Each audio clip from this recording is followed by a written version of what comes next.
Sa Good Vibes sa weekend ng Dinagsa Festival sa Cadiz City, alkalde sang syudad. Nagapangagda sa publiko nga makigbahin sa selebrasyon. May report si Romeo Subaldo. Limang tulog na lang, 52nd Dinagsa Festival na sa Cadiz City. Ang isa sa mga pinakapopular kaginadagsa nga kapistahan sa Negros. Liwat masaksihan ang mapagsik kag maduagon nga mga performances sang mga tribo.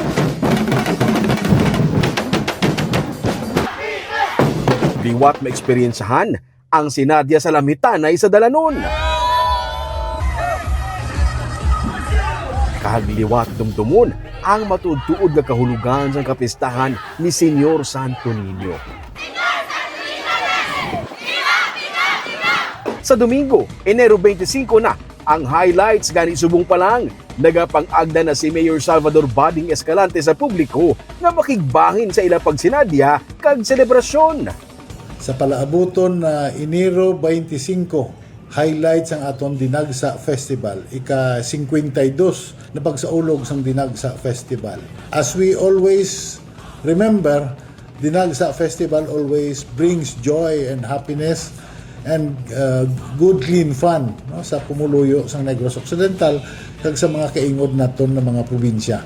No, so come January 25, inaimbitar ta kamo, magdagsa kita sa siyudad sang Cadiz and enjoy the festivities, enjoy ang Lamhitanay Festival. No, this is all in honor of our patron, the Senyor Santo Niño. So if you come, please come with high spirit and enjoy the festivities. Viva Senyor Santo Niño de Cadiz! Yari ang pila sa mga balantayan ng mga events nga sarang masaksihan kag maeksperiensahan.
Romeo Subaldo para sa Digicast Negros.